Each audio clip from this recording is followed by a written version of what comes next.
Bonsoir, vous êtes sur Al Marabia. Quel plaisir de vous accueillir pour ce nouveau numéro de Microscoop. On espère tant bien que mal que vous avez en Algérie les 18h30 commencé plutôt une belle semaine, hein, si je puis me permettre.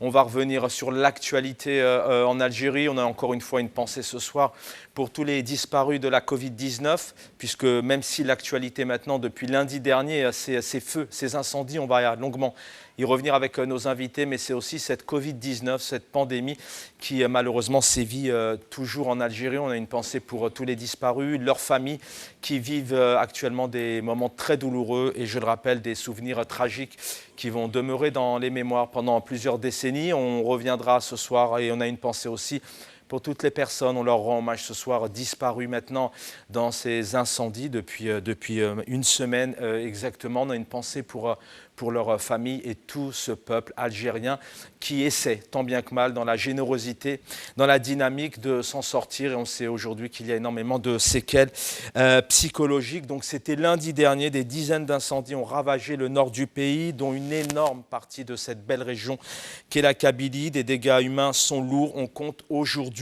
plus de 150 morts, dont 53 militaires. Ce sont des nourrissons, des bébés, des enfants, des jeunes qui ont péri, des personnes âgées, des femmes et des hommes. De nombreux départs de feu, plus de 70. D'ailleurs, selon le gouvernement algérien qui s'est déclaré, le ministre de l'Intérieur, Kamel Beljoud, on va y revenir ce soir, a qualifié de ces départs de feu donc d'origine criminelle. Un autre drame, une semaine de folie, un autre drame, une autre tragédie atroce. Ce jeune Jamel Ben Smaïn assassiné, vous allez avoir sa photo à l'écran dans quelques instants. On lui rend hommage aussi ce soir. Jamel Ben Smaïn, natif de Ténia. Il vivait à Miliana, célibataire, âgé de 30 ans, artiste dans l'âme. Il aimait la vie et aidait son prochain. Jamel fut le neveu de Khaled Ben Smaïn, ancien secrétaire général du MDA. Son oncle avait d'ailleurs participé à la rencontre de Rome, Saint Egidio, aux côtés notamment de Ben Bella et Aït Ahmed. Ce jour donc du jeudi 12 août 2021, la semaine dernière, Jamel s'est rendu auprès de ses frères et sœurs pour combattre les feux, les flammes qui ravageaient la Kabylie, plus précisément à Larvan Thiérethen. Jamel voulait participer à cet élan de générosité, mais voilà, ce soir-là, sa vie a basculé. Jamel fut arrêté par la police, suspecté d'être à l'origine des feux. Quelques minutes plus tard, il se retrouve au centre d'une arène, entouré d'un groupe. La police et la gendarmerie ne feront rien ou n'ont pas pu intervenir. On se pose la question pour l'extirper, le conduire au commissariat pour l'interroger si besoin. Il sera pris au piège, entouré d'une foule. Il servira de souffre-douleur à ce moment-là et de bouc émissaire. Un enfer pour le jeune Jamel, innocent. En tout cas, pour l'instant, rien n'est prouvé de ces actes. Bien au contraire, retrouvé piégé, Jamel sera lynché à mort et brûlé. Un acte barbare commis par des monstres. Bien évidemment, encore une fois, au nom de la rédaction, de la direction de la chaîne, en mon nom personnel, on dénonce totalement cet acte barbare. Nous attendons en Algérie un état de justice et de droit. Lorsqu'on est suspecté, on est entendu et il y a une justice qui doit faire son travail. Donc on va se poser ces questions, des questions qui font débat, qui font polémique. Après avoir été lynché, ni la police, je vous le disais, ni la gendarmerie, ni la BRI viendront le récupérer. Pourquoi ? Comment et pourquoi lui a été suspecté ? Comment la foule aussi était au courant de son arrestation ? Je voudrais rendre hommage et saluer bien évidemment son père qui s'est exprimé, qui a tenu un message de rassemblement, un message de sagesse, d'espoir et d'amour, des mots réfléchi, raisonné. Il a véhiculé un vrai message de paix et rassembleur. On l'écoutera tout à l'heure. On va revenir sur ce pouvoir. 1500 milliards de dollars délapidés en 20 ans. Vous allez voir ces quelques images dans quelques instants. Un résultat ni Canadair, extraordinaire, ni oxygène, ni hôpitaux, ni écoles, ni universités, ni cinéma, ni culture, ni éducation, ni retraite, ni parc, ni crèche, ni musée, ni démocratie, ni liberté, ni presse, ni Internet. La liste est longue. On le sait maintenant dans le cadre de séismes, de sécheresse, de canicules, d'inondations, de pauvreté ou encore de famine. Malheureusement, aucun moyen n'est mis à disposition au peuple algérien pour subvenir à ses besoins. C'est un peuple abandonné certes, seul pour vivre et survivre, mais toujours dans l'unisson, un peuple uni, solidaire, toujours plus haut, plus grand, un peuple qui vaincra. Ce soir, avec nos invités que j'aurai le plaisir de vous présenter, nous reviendrons donc sur la situation au pays, cet élan de générosité aux quatre coins du pays au sein de la diaspora qui se mobilise énormément, un élan de générosité qui démontre, donc je vous le disais, une Algérie toujours unie et toujours dans l'espoir de se libérer de ses autorités politiques, de ce régime totalement absent. Nous essaierons aussi de comprendre pourquoi plus de 70 feux ont été déclarés en simultané. Maintenant que nous avons malheureusement vécu cette semaine de folie posément, c'est la question que je poserai à mes invités. On essaiera tant bien que mal de comprendre et d'essayer de répondre à ces questions autour de la disparition tragique de Jamel. Que s'est-il caché derrière cette disparition? Pourquoi cette tragédie? Les actions du chef de l'État pour mettre fin à ces incendies, où sont-elles? Le rôle du chef de l'État qui a suscité énormément de colère, avec deux grandes questions qui se posent. Pourquoi n'y a-t-il pas de Canadair en Algérie? Et surtout, pourquoi le chef de l'État a attendu 3 jours pour faire appel à l'aide internationale? J'ai envie de vous dire, Monsieur le Président, c'était trop tard. Sur le plateau, pour en parler avec moi, le plaisir d'accueillir Idir Ounouron, analyste politique. Bonsoir Idir Ounouron. Bonsoir Monsieur Kassi, merci pour votre invitation. Avec nous aussi, comme lundi dernier, Karim Naïtou Slimane. Bonsoir Karim Naïtou Slimane. Bonsoir Chaban, bonsoir David, bonsoir à tous les téléspectateurs et téléspectatrices. Il n'est pas là ce soir, mais la technologie est présente pour nous aider à la voir. Cadre du MDA 82-88, Brahim Younsi, bonsoir. Bonsoir Chaban, bonsoir à Idir, bonsoir à Karim et bonsoir également aux téléspectateurs. Le cœur n'y est pas à cause des événements qui se produisent dans notre pays. Merci d'être là, Brahim Younsi. Alors, je disais par Skype, mais c'est par téléphone. Avec nous, Maître Aïssa Rahmoun. Bonsoir, Maître, vice-président de la Ligue algérienne des droits de l'homme.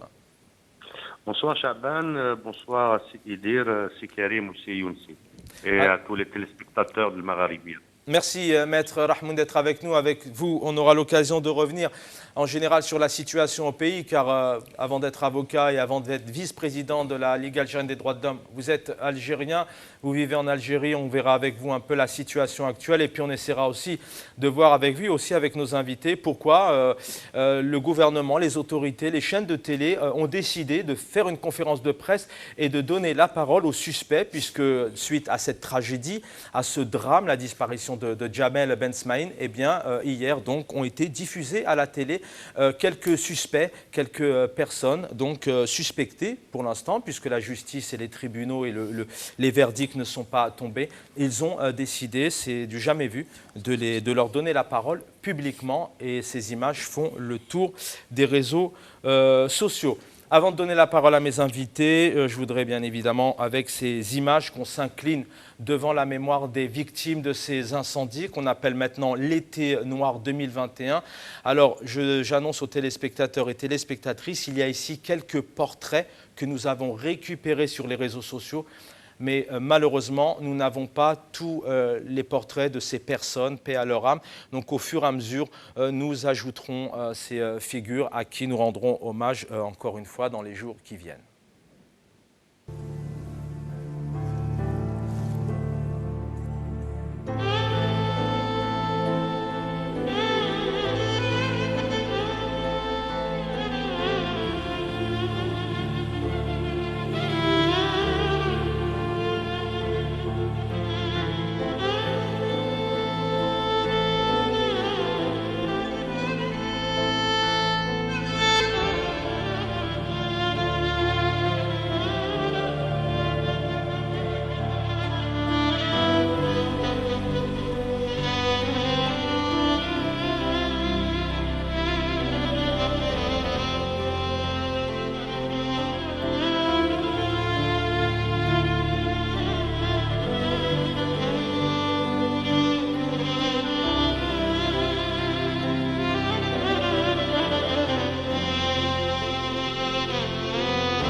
Hommage donc ce soir aux victimes hein, de cet incendie, de ces incendies, je vous le rappelle, lundi dernier, plus de 70 départs de feu. On verra quelques images tout à l'heure pour essayer de comprendre ces images-là, qu'est-ce qui s'est passé pour qu'il y ait des feux comme ça qui sont partis simultanément avec, vous verrez, des images assez particulières. Bien évidemment, une pensée à l'environnement, à tous ces paysages et ces forêts qui ont brûlé et puis à tous ces animaux aussi qui ont perdu la vie. Idir Nouron, peut-être un hommage quand on voit ces images, ces disparus. C'est vraiment tragique. On a l'impression que notre pays, l'Algérie, est marqué par la fatalité.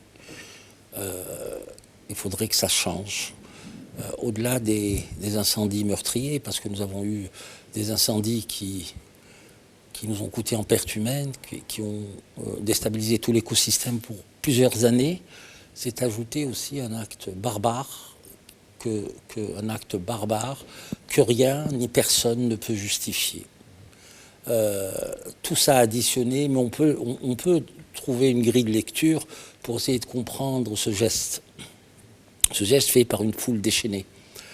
Gustave Le Bon, cher à mon ami Brahim Younsi et à Karim, a très bien défini ce qu'était une foule hystérisée, qui perd le contrôle d'elle-même, qui se désindividualise, parce que l'effet de groupe fait que le citoyen perd le sens de la réalité, le sens du réel, le sens de ce qu'il fait. Il se déresponsabilise quelque part.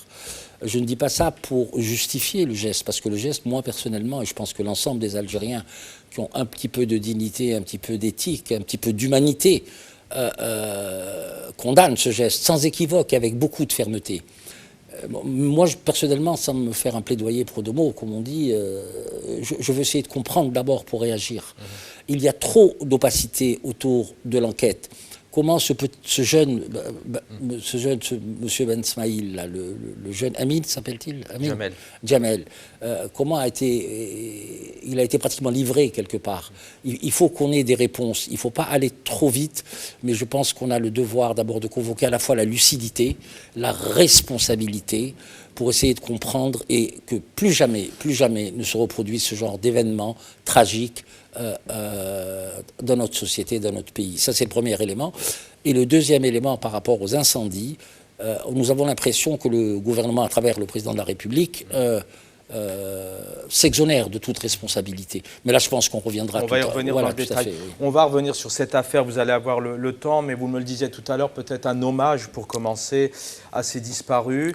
Il y a la Covid, il y a aussi ces incendies, et puis par la suite, on aura le temps aussi, bien, on va revenir dans le contenu, et puis les actions du chef de l'État depuis 8 jours. Oui, bien sûr, nous ne pouvons être que très très émus par la situation actuelle que traverse l'Algérie. Et c'est pour ça que je souhaite rendre un vibrant hommage d'abord aux familles des victimes qui ont péri dans ces incendies. Allah yarhamhum, ou sa'alihum comme on dit en arabe. Et puis, dans le sillage de cette catastrophe nationale, je tiens d'abord à condamner l'acte barbare dont a été victime Jamel Rabbi yarhamou, et puis aussi à présenter mes condoléances à sa famille et à tous les Algériens, parce que le meurtre de Jamel, c'est un meurtre qui a touché toute l'Algérie. Nous avons tous perdu Jamel. Et donc, condamner l'acte barbare, rendre hommage à Jamel, et puis parler de son père, parler de sa famille. Le rendre hommage ne suffirait pas.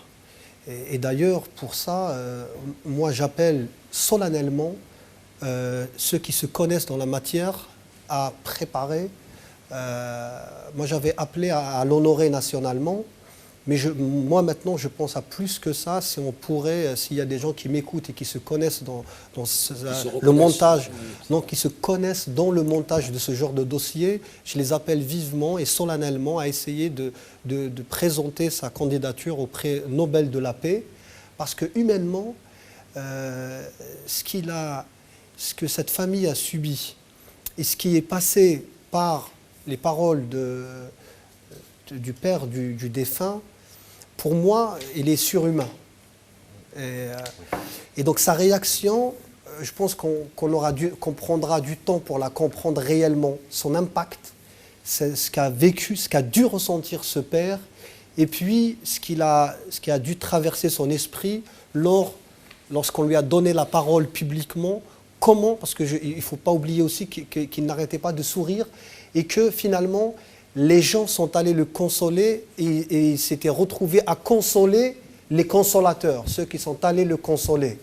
Et c'est une position qu'il faudrait vraiment, sur laquelle à mon avis, on va écrire longuement dans l'avenir. Mais si vous permettez encore un mot aussi, je tiens à rendre hommage aux Algériens, à tous les Algériens. Parce que il ne faut pas oublier que ce crime est arrivé à un moment où l'Algérie a connu quelque chose d'exceptionnel. Vous savez, je fais partie moi-même d'Eidir et beaucoup d'autres militants du Hirak, des gens qui ont scandé le slogan Khawa Khawa. Et donc, il nous a été reproché à un certain moment quelque chose qui s'appelle le khawawisme. C'est très ignoble comme terme. Ils nous ont dit que vous êtes trop dans la fraternité, dans la solidarité, et que sur le terrain, cette fraternité ne se traduit pas, et que la Kabylie a été trahie, et qu'elle le sera encore, et qu'elle sera isolée, comme a essayé de le faire croire le système. Et puis, au moment des incendies, même les plus rétractaires à ce slogan de Khawa Khawa ont dû reconnaître que toute l'Algérie a volé au secours de la Kabylie. Et donc, et après, même lorsqu'on a eu ce drame, la solidarité n'a pas tari, ne s'est pas tarie. Et donc, le peuple algérien, maintenant, est le véritable héros de cette tragédie nationale. Non seulement sur le plan pragmatique, pratique de la situation, parce que c'est les Algériens qui sont en train d'éteindre les feux, mais aussi sur le plan politique, historique aussi. C'est les Algériens qui sont en train de sauver l'Algérie. J'aimerais qu'on en parle tout à l'heure, parce que, à mon avis, derrière ces drames, il y a quelque chose de très profond qui est en train de se jouer, à la fois politiquement, mais historiquement. C'est la question qu'on essaiera aussi de se poser en fin d'émission. Je vous l'annonce à tous les quatre, c'est comment faire. Alors, on ne va pas y répondre en 10 minutes, puisqu'on connaît l'état du pays depuis 1962.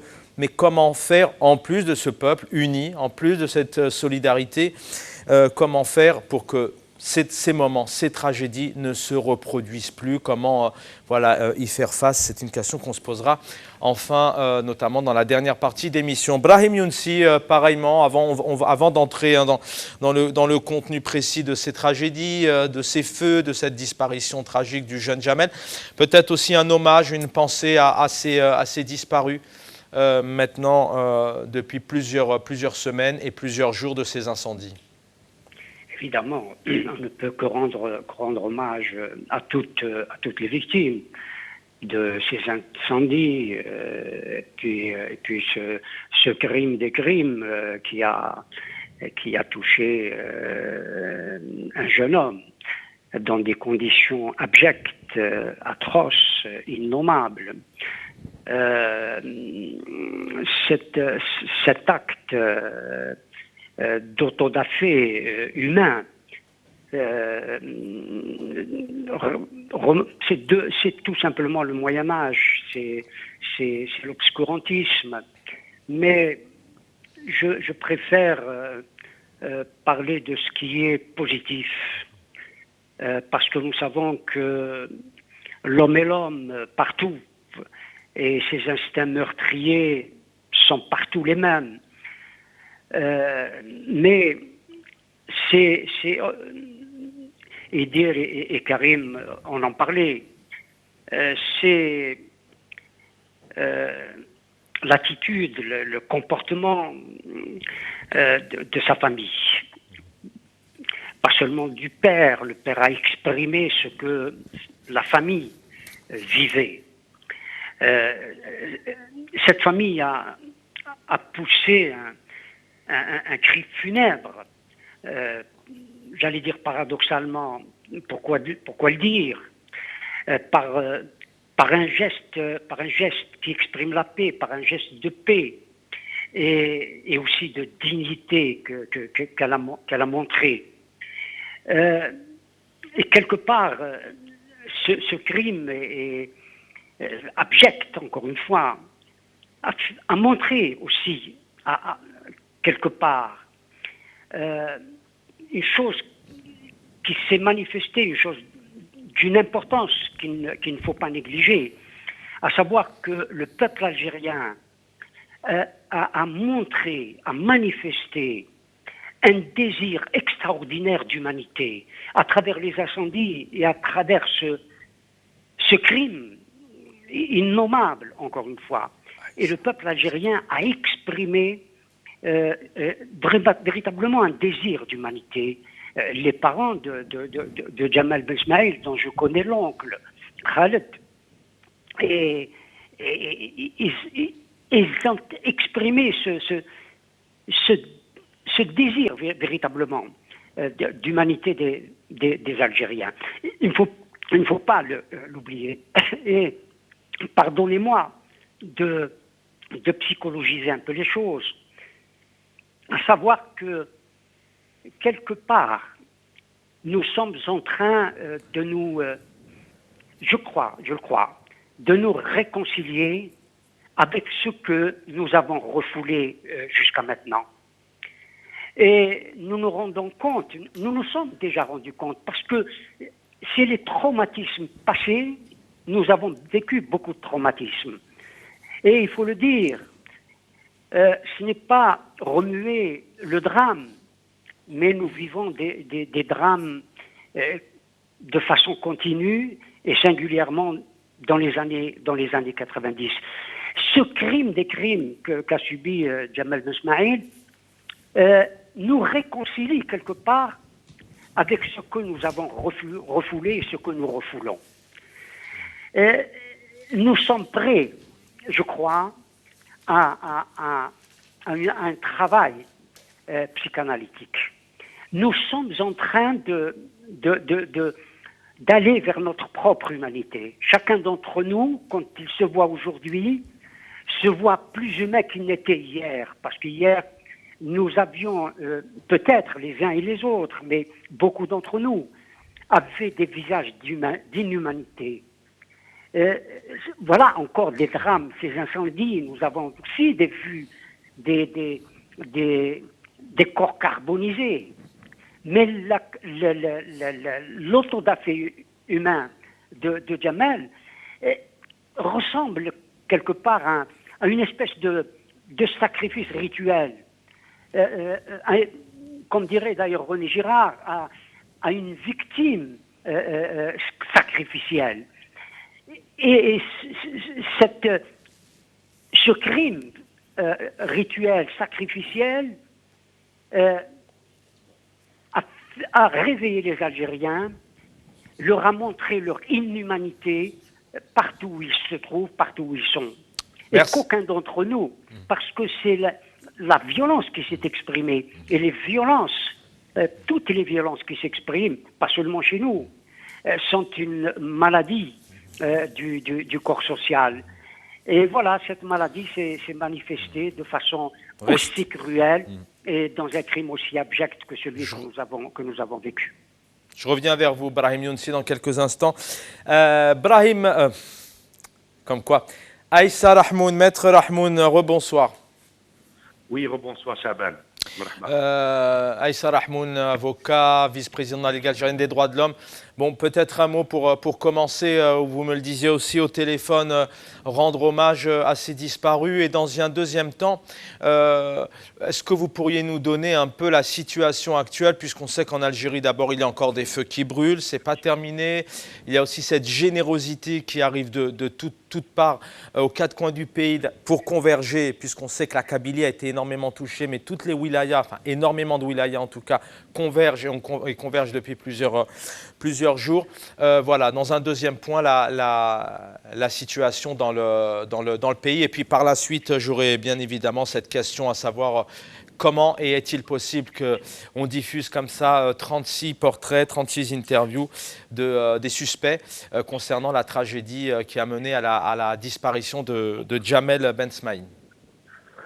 Je ne sais pas, Chaban, par où commencer. Les hommages ne suffisent pas réellement. Les émotions, vous savez, on est devenu un réceptacle d'émotions, de sentiments, de désarroi, de dégoût. Mais en même temps, il y a ce cri intérieur d'espoir, cette lueur qui a jailli du ciel, comme disait Ibrahim Younsi. Cette offrande nationale qui est Jamal Ismail, qui a consacré l'unité du peuple algérien, qui a consacré la lutte contre la haine, le racisme, le discours haineux, toutes les mauvaises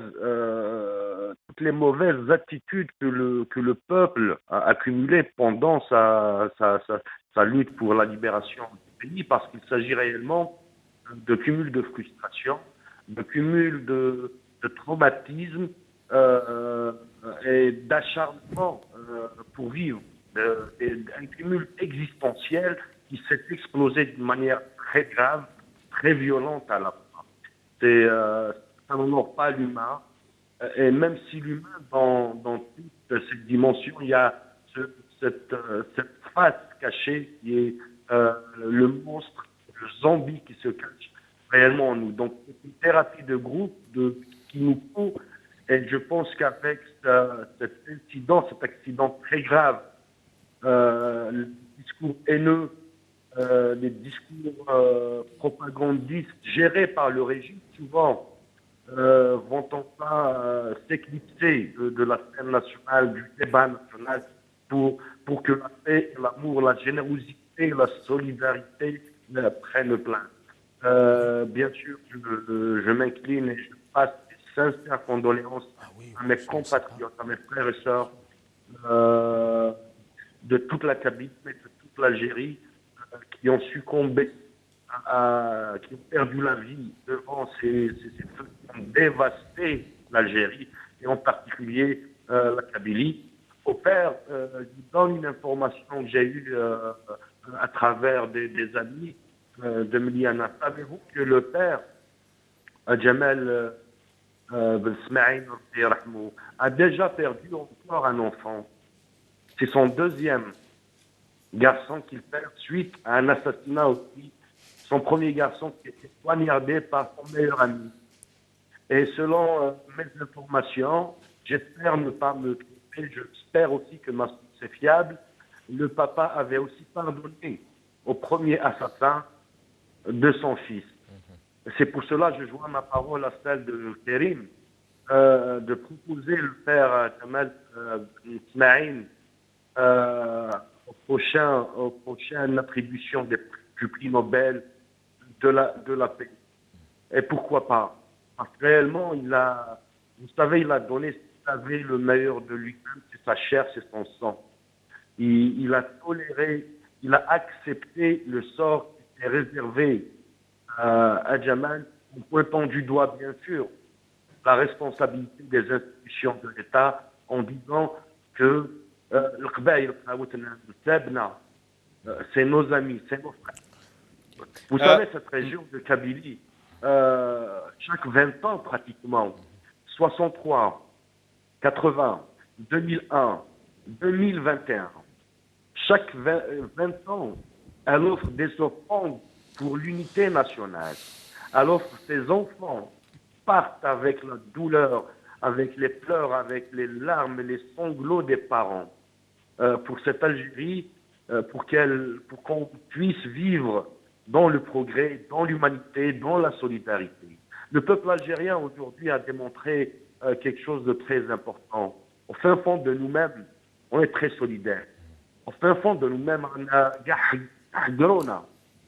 le régime algérien, qui est un régime sournois, un régime despotique, machiavélique, un régime insidieux, du peuple algérien. On va revenir, Maître Rahmoun, on va revenir par la suite, bien évidemment, sur le rôle du chef de l'État, le rôle de ce régime, notamment dans l'urgence la semaine dernière, puisque je vous rappelle que Abdelmajid Tebboune a refusé pour commencer l'aide internationale, alors que c'était là où il fallait en urgence intervenir, et il a attendu quasiment 3 jours avant de faire venir notamment les Canadair français. Je vous donne la parole juste derrière Idir Nouron. Je voudrais juste qu'on écoute le papa justement du jeune Jamel Ben Smaïn, paix à son âme.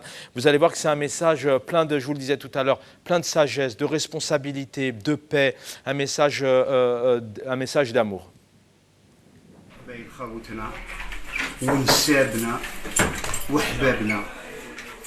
وماهوش كاع القبائل اللي كيف كاينه فئه اللي دارت هذا الشيء اللي نطلبوها الاولى لا يردوا لنا لو كور تاع وليدي باش انا ضربت جو ديبلاس حتى تيزي وزو. اولا مانيش عارف واش نقدر نصيب ليه جو بو با سافوار واش نقدر يكون ليا ثما كاين. نطلب من السلطات تتدخل وتبعث لي ولدي. الفتنة حنا ماناش نحوسوا عليها، نحوسوا نتوحدوا كونترير نتوحدوا،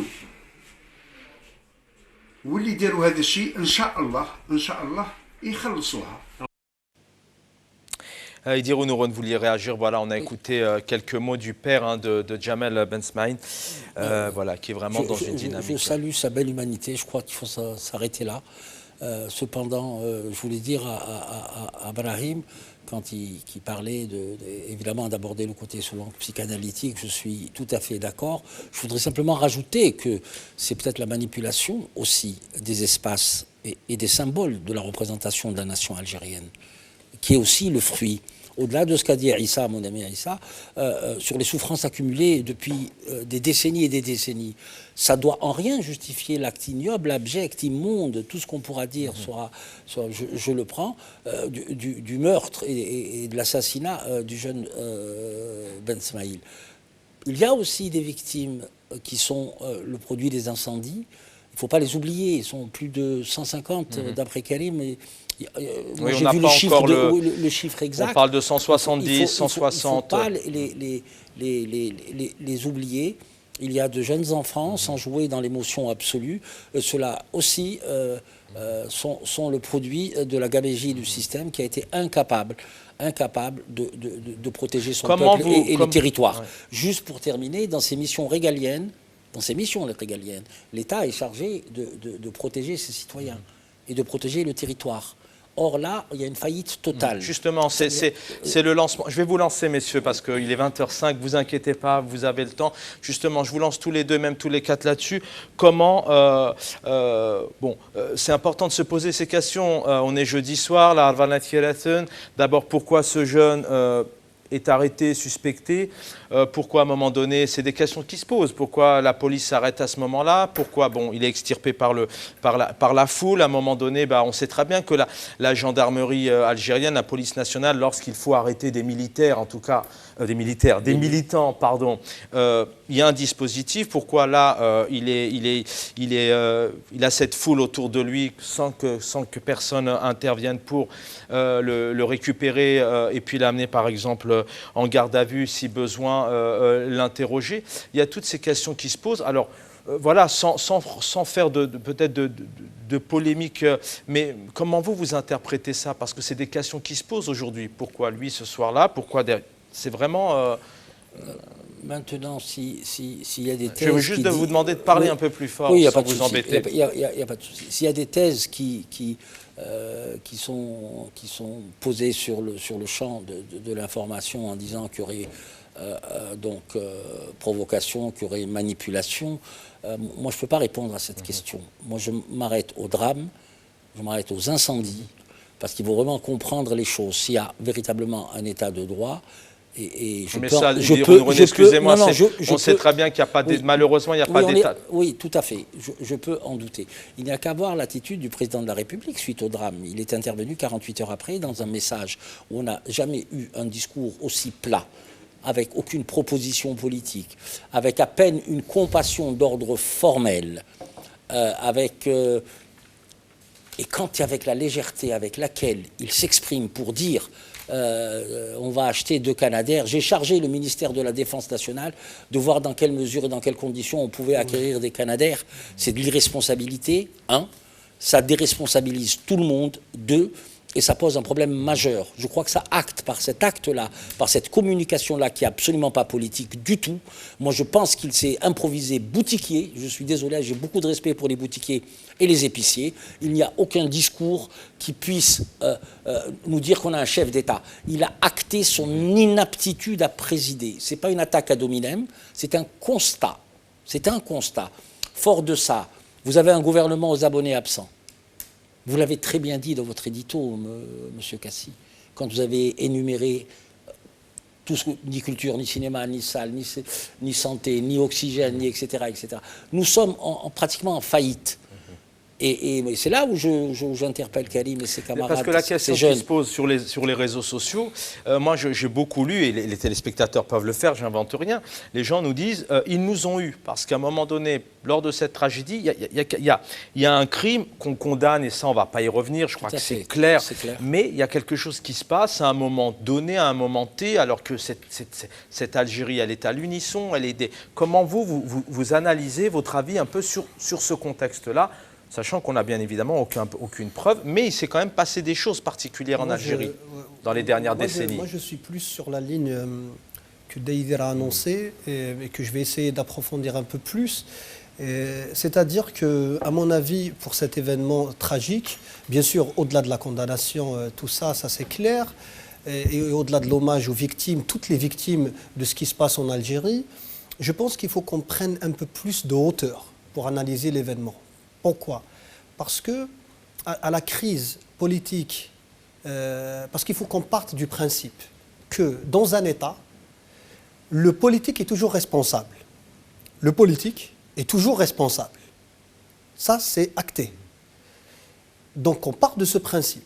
Le deuxième principe auquel on part, et c'est là où il y a la manipulation, c'est que moi, personnellement, je ne crois pas aux enquêtes de ce régime. Je ne crois pas à ces enquêtes. Parce que ce régime, pour masquer sa faillite générale et généralisée, de laquelle il est responsable, il est en train de proposer, permettez-moi l'expression et prenez-la à son juste sens, il est en train de proposer un thriller aux Algériens. C'est-à-dire il leur propose de participer à une enquête qui va occuper les esprits. Il va sélectionner des victimes, il va sélectionner des coupables, il va mettre la lumière sur certains aspects de l'enquête pour occulter d'autres aspects. On voit même certains maintenant qui s'improvisent des journalistes d'investigation, d'autres qui s'improvisent des Colombos et d'autres. J'ai entendu même un Erlu-Berlu qui se prend pour un journaliste et qui dit que le défunt a été mis sous écoute il y a plus de 4 mois et qu'il a été suivi et qui tire, là c'était intéressant, et qu'il a été arrêté pour des raisons politiques liées au Hirak, et puis par la suite il a été livré à la foule déchaînée, mais qui par la suite fait porter le chapeau de ce qui s'est passé à la police locale et aux responsables de la sûreté locale. Bon, ils sont responsables, je dis qu'ils sont responsables, mais il faut dire les responsables d'en haut, ceux qui sont en haut. Donc c'est pour ça que moi je ne crois pas à ces enquêtes, ni à la justice de ce régime. Il n'y aura pas, les véritables coupables, comme ça a toujours été le cas, ne seront ni jugés, ni punis, et encore moins.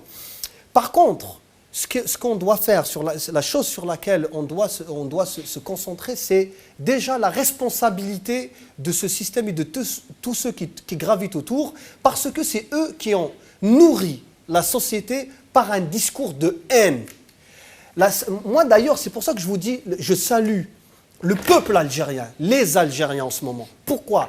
Parce que c'est un peuple qui a été dopé à la haine raciale depuis, je dirais, des décennies. Il y a des organes officiels de l'État qui parlent de déchara, qui parlent de séparatisme, mais pas politique, qui parle de séparatisme racial. Il y a des députés qui ont attaqué des régions. Il y a d'autres qui ont répondu à d'autres régions. Ça a été permis et c'est encore permis. Donc, ce qu'il y a actuellement, c'est ce discours-là. Ce système prend la responsabilité, il doit assumer la responsabilité de ce discours. C'est ce qui donne ce genre de crime. Et c'est en cela que la réaction du peuple algérien en général, elle est très saine à mon avis, parce qu'on est resté dans la fraternité et dans la solidarité. Donc à mon avis, la réponse à ce drame, doit être une réponse politique. Il faut un changement politique, parce que tant qu'on n'a pas un état de droit, la moindre enquête ne pourrait jamais aboutir.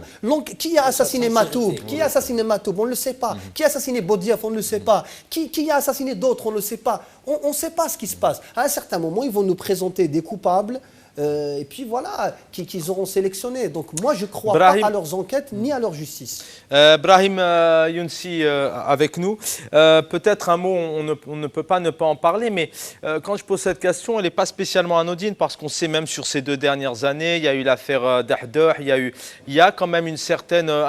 parfois, il y a un scénario, il y a de la mise en scénario venant notamment, qu'on visualise, qu'on voit notamment dans les grandes chaînes de médias, avec des choses qui se révèlent fausses par la suite. Peut-être un mot, vous, peut-être votre avis, comment vous analysez ce moment dramatique qui est arrivé, un moment précis et fatal pour ce jeune, et un moment où l'Algérie déjà est à l'unisson, déjà à la solidarité. Est-ce que derrière, c'est une question mais vraiment directe, est-ce que derrière, encore une fois, il y a des questions se posent de manipulation, de choses préparées et préméditées pour arriver à un tel acte, pas du peuple, bien sûr, mais de là-haut? Évidemment, la culpabilité du pouvoir illégitime est irréfragable. Il ne peut pas se dédouaner de sa responsabilité, évidemment, mais aussi de sa culpabilité. Et évidemment, je n'accuse pas personnellement la police locale, mais je dis la police. La police a livré Jamal Ben Ismaïl à la foule, à une foule en délire.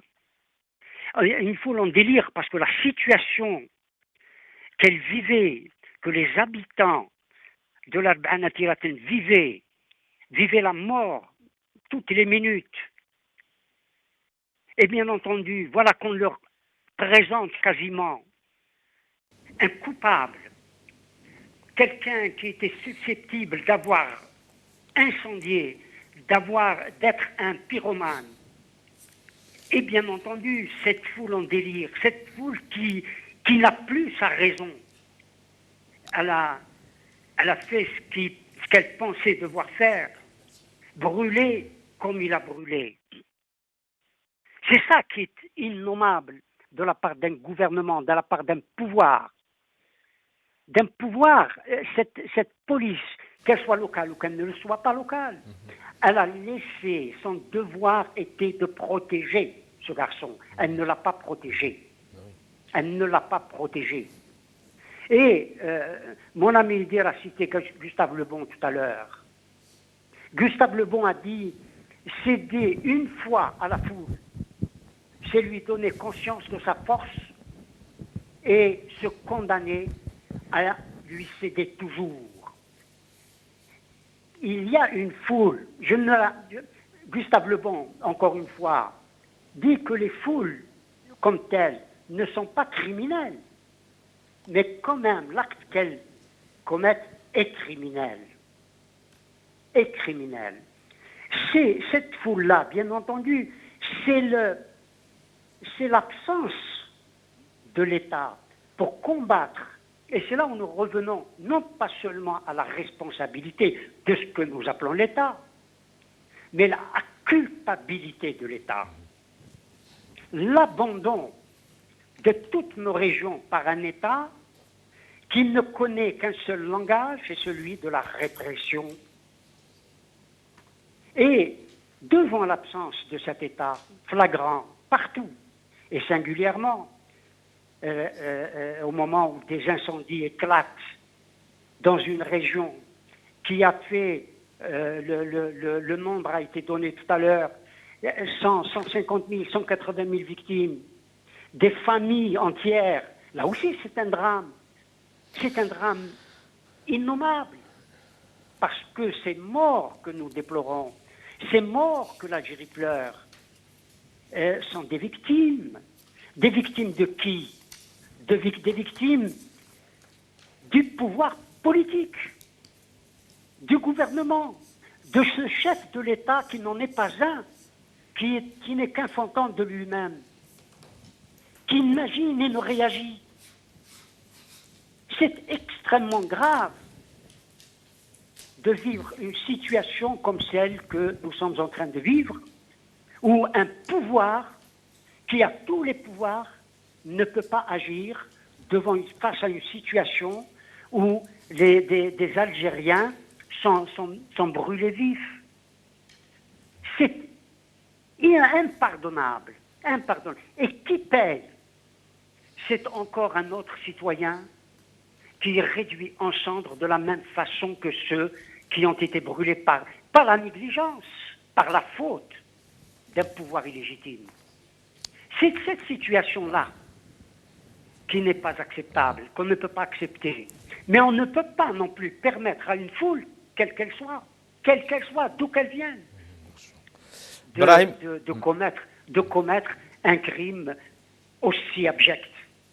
Brahim Younsi, restez avec nous. Aïssa Rahmoun, je pense que vous êtes toujours avec nous. Allô? Oui, Maître Rahmoun, restez avec nous, on va juste visionner ensemble ces quelques secondes. Vous allez voir qu'on est du côté de Béjaïa, à Toudja précisément, et vous allez voir sur ces images en simultané naissent et sortent de terre des départs de feu. Alors soyez attentifs à la 50e seconde, comment le feu prend d'un coup avec des flammes qui montent très haut et qui s'embrasent, comme si c'était, vous savez, ce genre de produit qu'on met notamment, ou de capsules qu'on met parfois pour allumer un barbecue, et d'un coup comme ça prend très très haut. Donc question qui se pose, vous allez voir esthétiquement que les feux sont vraiment mis à différents endroits, et observez bien donc la disposition, et on essaye un peu de se poser aussi ces questions derrière, parce que c'est des questions qui se posent, que se posent les Algériens et les Algériennes.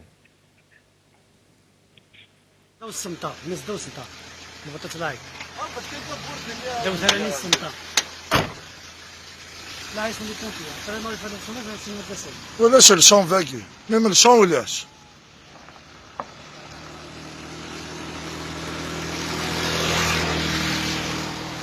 والله ما نفهم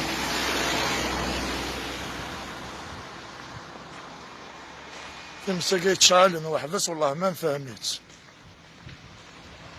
والله ما نفهم دون دي زون دارود ديفيرون والله ما نفهم أنا كيف تشعل ها شغل سيدي كولوار ها فات ديكلونش يا تشاف الطفاكي يا اسمع فوتهم كي تلهب افتكر تخيما.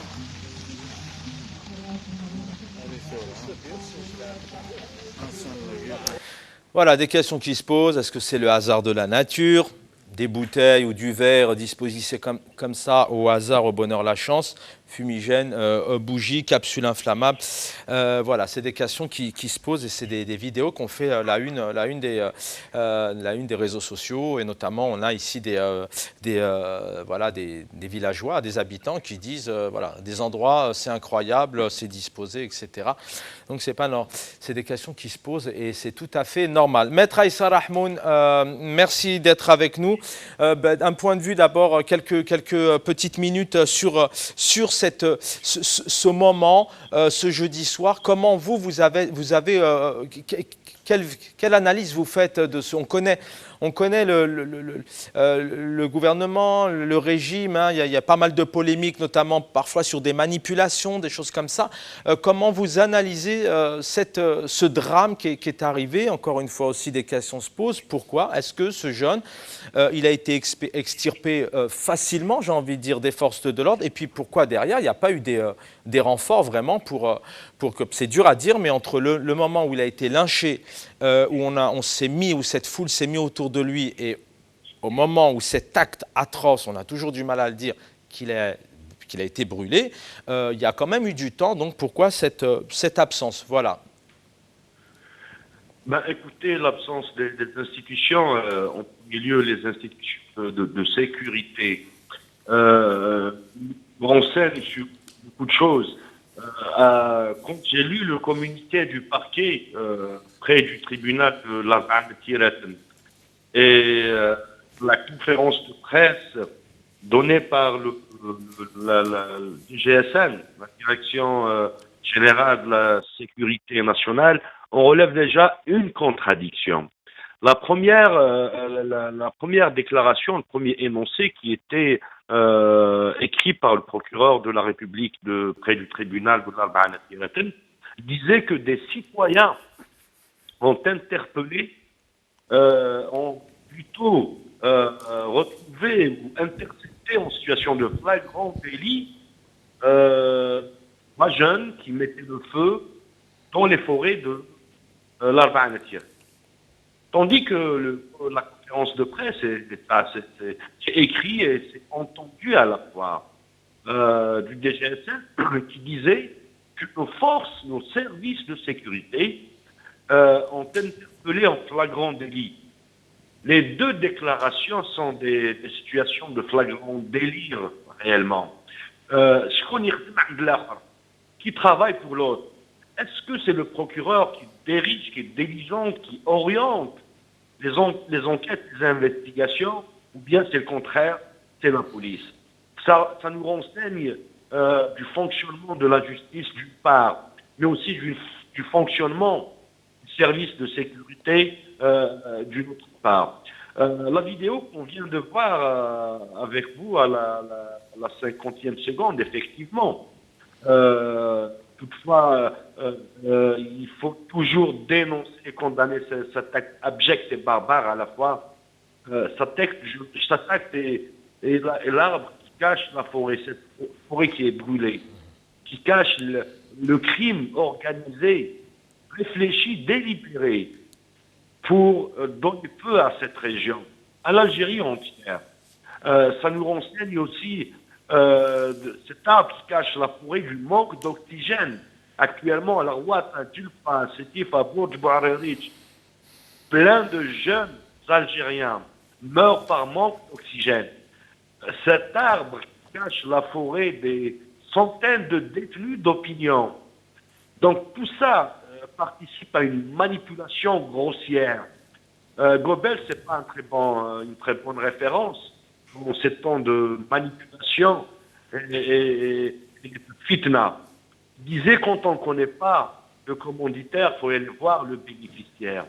Qui bénéficie de toute cette situation d'incarcération, de manque d'oxygène, de radiation des services de la protection, des agents de la protection civile. 320 agents de la protection civile étaient radiés du corps à la veille de l'été, qui a mis feu à cette région, qui a participé, qui a donné l'ordre, qui a organisé, qui a orchestré l'assassinat de Jamal, tout en sachant que Jamal est un hérakiste. Il ne faut pas l'oublier. On a toutes les vidéos, et là, je ne suis pas tout à fait d'accord avec Karim, même si je partage quelques axes de son analyse. Les réseaux sociaux ont démontré réellement les contradictions et l'orientation de l'enquête judiciaire que veut mener le régime par les différents axes de prise de photos, de prise de séquences vidéo ont démontré que beaucoup de gens étaient impliqués, des connus, des inconnus à la région étaient à l'enceinte de du commissariat de l'Arba'a. Brahim, Donc, avec décidément. Aïssa Rahmoun, restez avec nous, maître. J'ai juste une réaction à chaud aussi de Idir Ounouron et de Karim Naïtou Slimane. Comme ça vous permet aussi voilà, de vous interpeller les uns et les autres. Voilà, on essaie juste d'être dynamique. Et on a Brahim Younsi aussi en ligne. À mon ami Aïssa Rahmoun, brillant avocat au demeurant, je pense qu'on ne doit plus être dans le discours de la manipulation. Ce discours-là, la manipulation existe. Moi, il serait souhaitable que nous sommes toujours dans la réaction, il manipule. Je ne suis pas juriste, et vous le savez bien, je ne prétends pas l'être. Ce qu'il y a, c'est que l'État est une personne morale en termes juridiques. Est-ce qu'il ne serait pas souhaitable d'attaquer l'État en tant que personne morale qui est responsable à la fois de la sécurité des citoyens, de leur bien-être, etc., etc. Et même les commissions d'enquête, parlons-en des commissions d'enquête. Pourquoi il n'y aurait pas des commissions d'enquête qui pourraient se former, à partir du moment où les juristes de notre pays et tous les avocats puissent apporter le pendant, le versus à la version officielle, on pourrait éventuellement travailler cette question tous ensemble, pas moi, les experts en droit, pour essayer de faire avancer les choses. Mais cette histoire systématique de dire on ne peut rien faire, ils ont tout fait, ça, il faut lui donner du sens concret. Il faut que ça fasse écho et du sens politique. Commission d'enquête en Algérie, on sait très bien. Karim Naïtou Slimane parlait. Karim Naïtou Slimane parlait tout à l'heure de Mahatou Blounès, entre autres, ou du président Boudiaf. On n'a jamais eu de commission d'enquête et de réponse. Je vais juste terminer avec Maître Rahmoun. 2 minutes, vraiment, car le temps passe. On a encore un peu de temps. On a aussi Brahim Younsi en ligne. Peut-être un mot aux juristes. Hier, le procureur a décidé de diffuser, comme ça, en conférence de presse, des interviews de personnes, d'Algériens, d'Algériennes, suspectées. Pour l'instant, il y a la présomption d'innocence. C'est du jamais vu. J'ai jamais vu ça nulle part. Comment vous, en tant que juriste, vous analysez ça? Écoutez, déjà, il y a une violation très grave de la procédure de la présomption d'innocence du secret de l'instruction. Parce qu'on ne présente pas, souvenez-vous, de plusieurs épisodes, et ça on voit aussi aux années 90.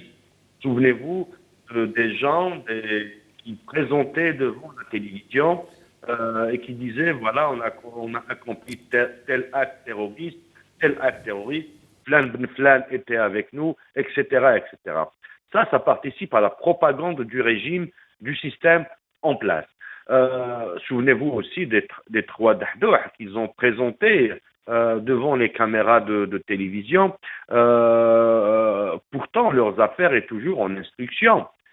C'est la même chose qui est orchestrée actuellement. Mais est-ce qu'on peut porter plainte contre l'État, pour reprendre rapidement un peu, j'extrapole ce qu'a dit Idir Ounouron, on sait très bien que ça, c'est pas possible. On s'exprime sur Facebook, on est arrêté, il faut dire, c'est des réalités, on n'invente rien. Est-ce qu'on peut vraiment demain monter une commission, ou alors le peuple, mais c'est pour vous? Oui, tout à fait. Mais écoutez, Chaban, je pense qu'il y a beaucoup d'animateurs et du Hirak, notamment pour El Boumela, qui a fait un appel pour la constitution d'une commission d'enquête indépendante composée de 2 magistrats, d'avocats indépendants, de médecins, d'agents de protection civile, de tout ce qui fait un peu la société civile indépendante et très libre dans ses actions. Vous savez, dans notre travail comme Ligue algérienne de défense des droits de l'homme, et c'est énoncé dans les différentes constitutions et les mécanismes juridiques existants en Algérie. À plusieurs reprises, on a demandé aux services concernés, la direction des pénitentiaires, les parquets généraux, des visites aux détenus et voir leurs conditions d'incarcération. Aucune demande n'a été satisfaite. Je ne pense pas que Brahim Younsi va me contredire sur ce point. Quand on a les leviers de commande, de décision politique, de manipulation médiatique, ils vont très rapidement détourner ta demande d'intervention pour une enquête sérieuse, digne de ce nom. D'ailleurs, toutes les commissions d'enquête installées depuis l'indépendance, l'Had Lyoum, aucun, à part la commission d'enquête du professeur Issaad Mohamed à l'occasion des événements de 2001, qui est sorti bien après son décès. Aucune commission d'enquête n'a vu le jour avec un résultat crédible, sérieux. C'est pour cela, quand on n'est pas dans un état de droit, c'est pas facile de fonctionner normalement dans un pays qui est anormal du point de vue institutionnel, juridique, du point de vue législatif aussi. D'ailleurs, là je vous pose une question. Si on était dans un pays de droit, et je ne pense pas que mes amis vont me contredire sur ça, même les téléspectateurs, l'APN devait se réunir en session extraordinaire. C'était à elle de désigner cette commission d'enquête indépendante avec des personnalités nationales, scientifiques, qui maîtrisent des questions pour aller dans le vrai débat qui est la découverte de la vérité. Merci maître. Restez avec nous maître Rahmoun.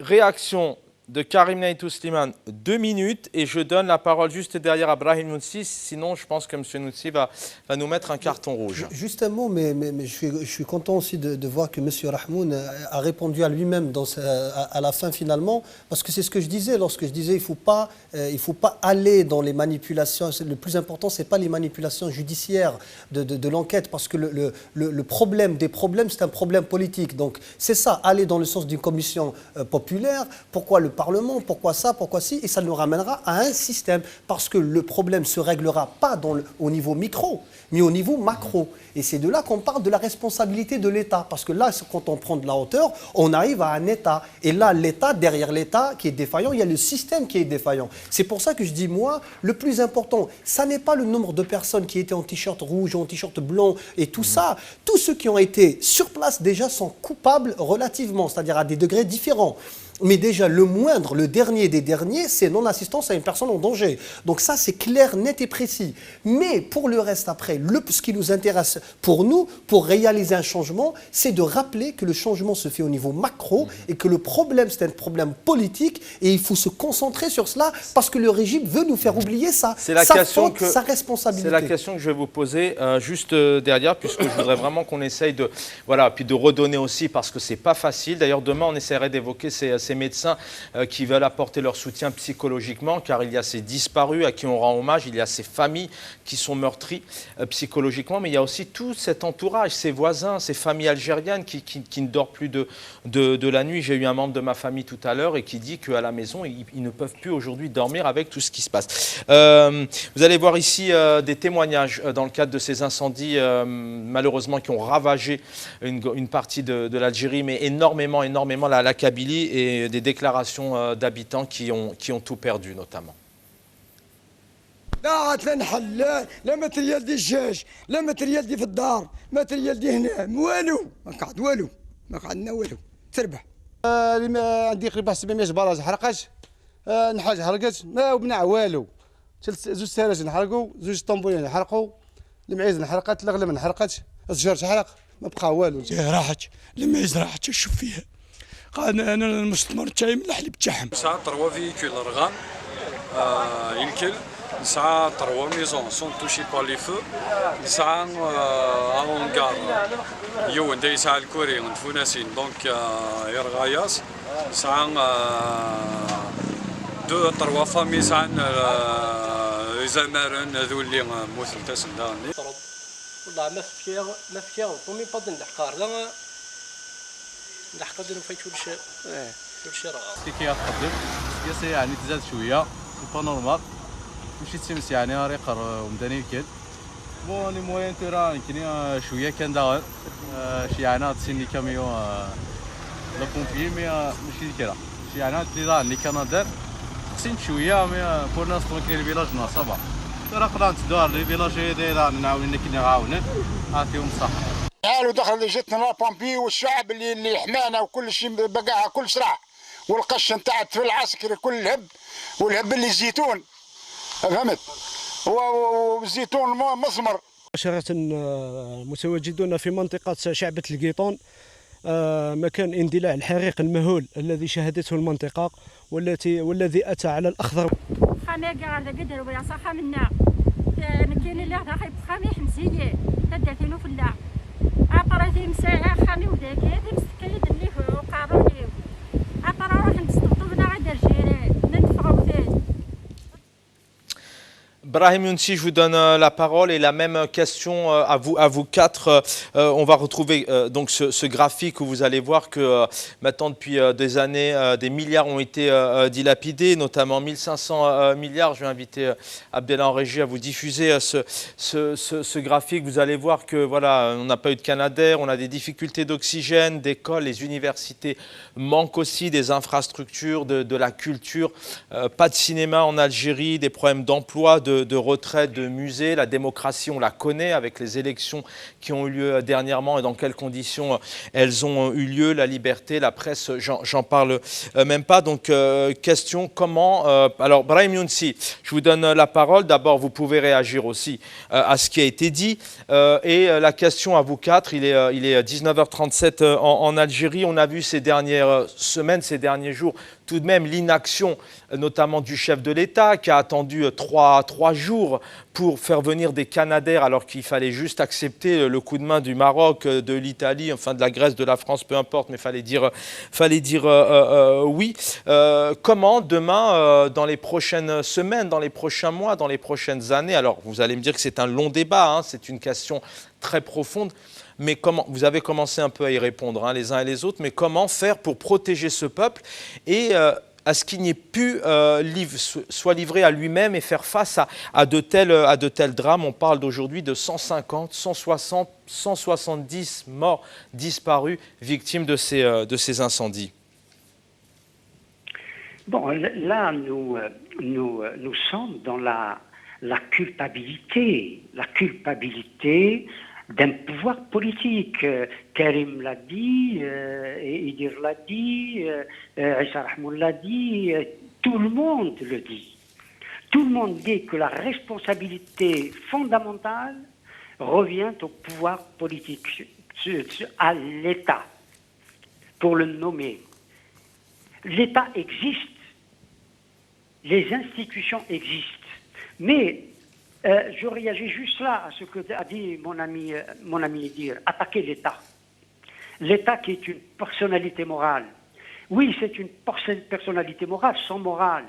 Mais attaquer l'État auprès de quelles instances? Nous ne pouvons attaquer l'État que lorsqu'il commet des crimes contre l'humanité, quand il porte atteinte aux droits humains. Et nous ne pouvons le poursuivre que devant les instances internationales. Nous n'avons pas, et Karim l'a dit, il a parfaitement raison. Les institutions chez nous, c'est du bidon. Ce sont des institutions qui répriment, l'administration réprime, la police réprime, la sécurité militaire réprime, etc. Le pouvoir tel qu'il est formé, c'est un pouvoir répressif. Il n'a que ce langage. 1500 milliards de dollars. 1500 milliards de dollars, qu'a-t-il fait avec?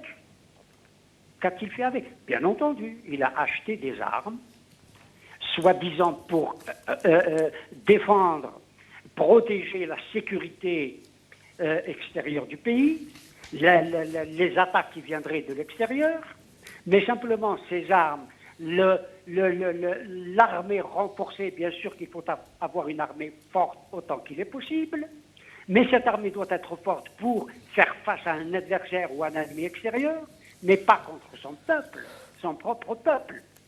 Et c'est cela qui se passe, et ces 1500 milliards de dollars sont allés dans les poches. Il faut le dire, la grande partie de ces 1500 milliards de dollars sont allés dans les poches de ceux qui ont gouverné le pays, de ceux qui gouvernent ce pays, et celui qui fait office de chef de l'État a mis la main dans la caisse.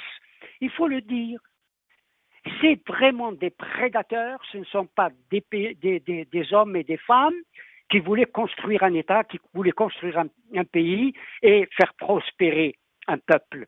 C'est ça notre réalité, malheureusement, depuis des décennies. Pour le reste, c'est la réaction, c'est l'attitude de la population qu'il faut à mon avis, sur laquelle il faut mettre l'accent. C'est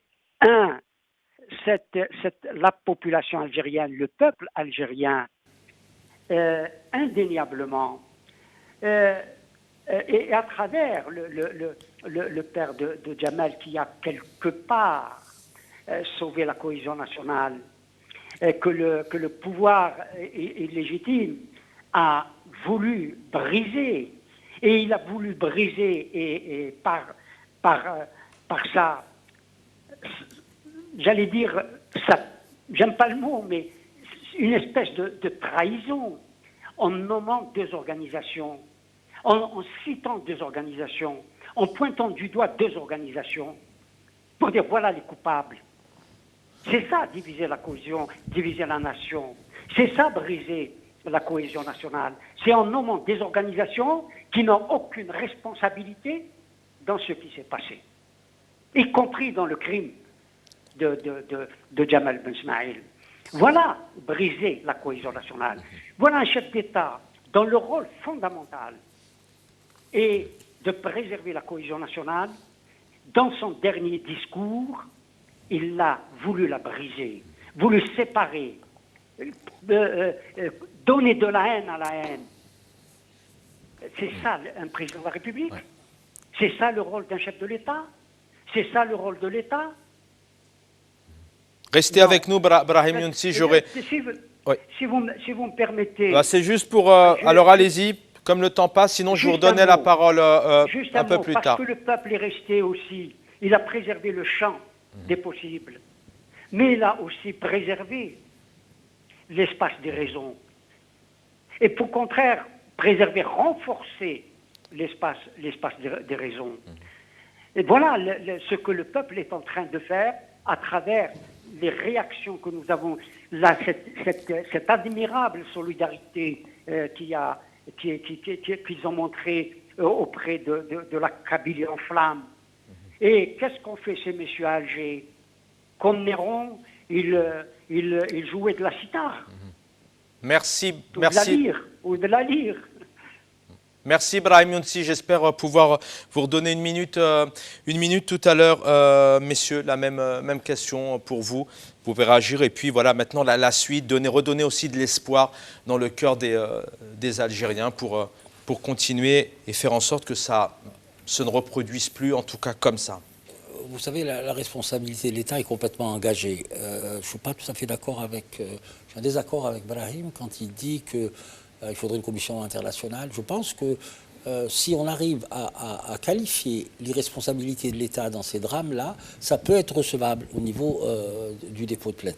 Je m'avance, mais ce n'est pas pour t'apporter une contradiction simplement, mais je pense que oui. Parallèlement à ça, par rapport au chef de l'État, qui nous a, 2 jours avant ou 3 jours avant, 3 jours après le déclenchement des incendies, a eu un discours lénifiant.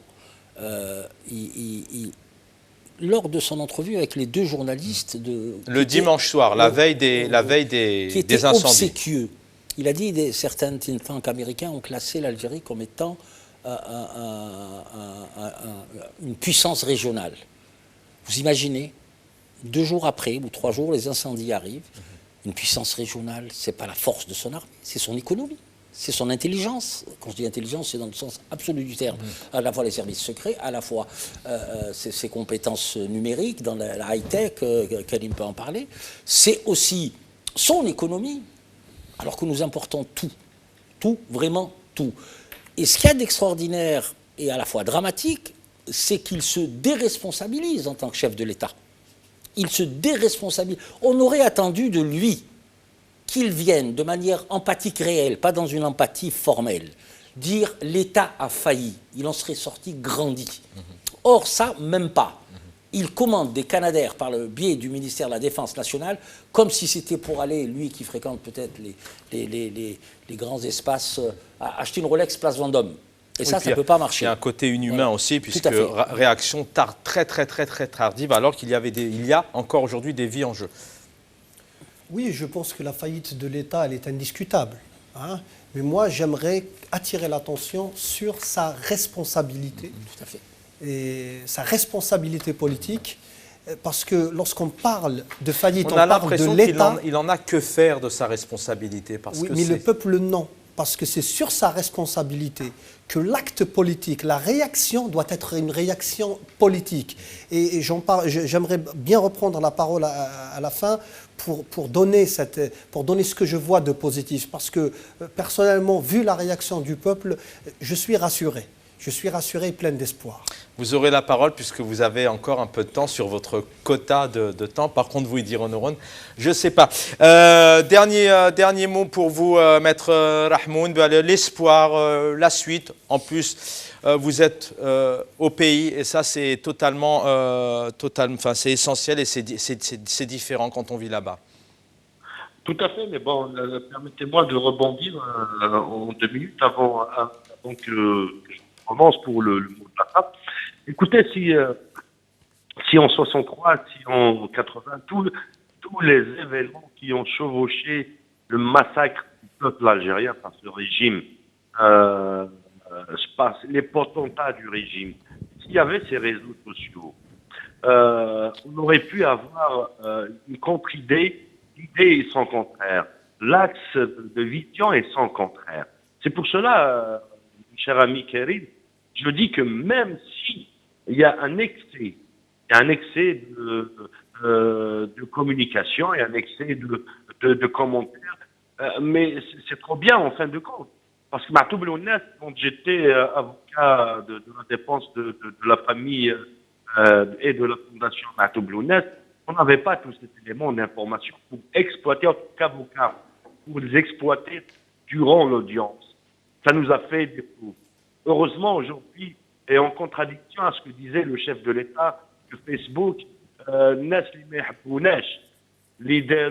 Facebook. Au contraire, aujourd'hui, les réseaux sociaux, c'est une source d'information. Il faut les exploiter d'une manière raisonnable. Je suis tout à fait d'accord, sans manipulation, sans invective, et sans toucher à l'intégrité morale, politique des uns et des autres. Un dernier message d'espoir en quelques secondes, Maître Rahmoun.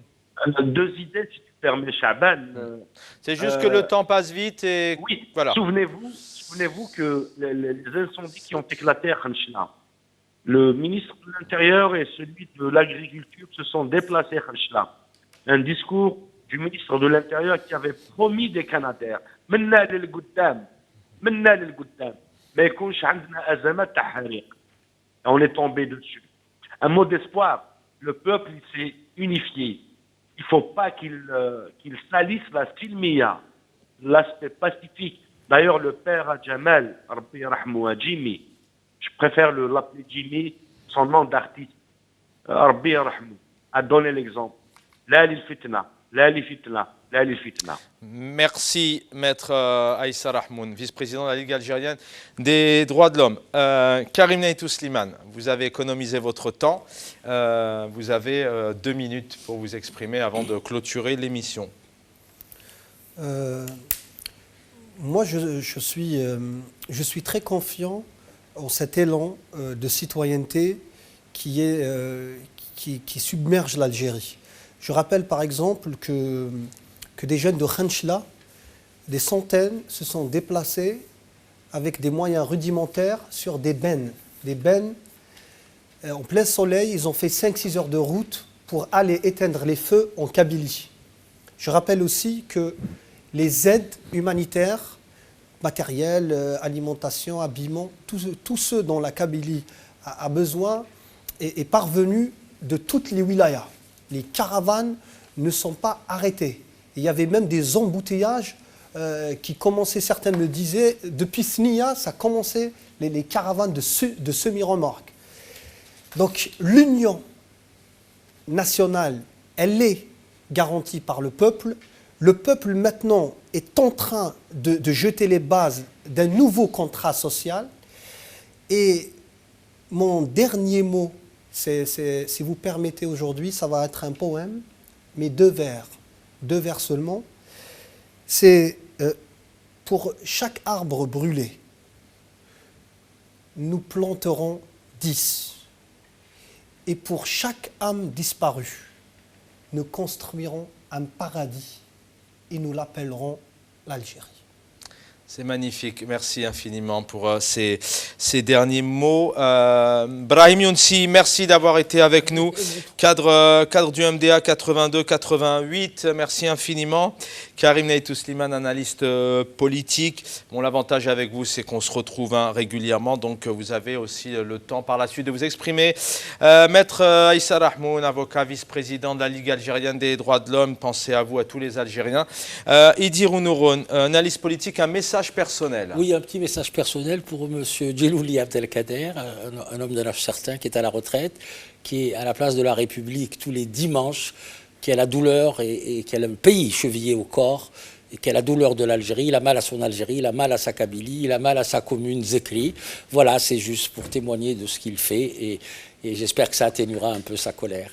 Merci à tous. Donc Algérie 2 points, un peuple solidaire, un peuple responsable et un peuple plein d'espoir. Demain soir, j'aurai le plaisir de vous retrouver à la même heure. On consacrera du temps à cet élan de générosité, à ces familles, à ces associations qui donnent énormément de temps et qui sauvent aujourd'hui l'Algérie. Abdellah, Ramadan et puis Karim. Et Ahmed, merci d'avoir réalisé techniquement cette émission. Et merci à Nesrine Tourki de l'avoir préparée à mes côtés.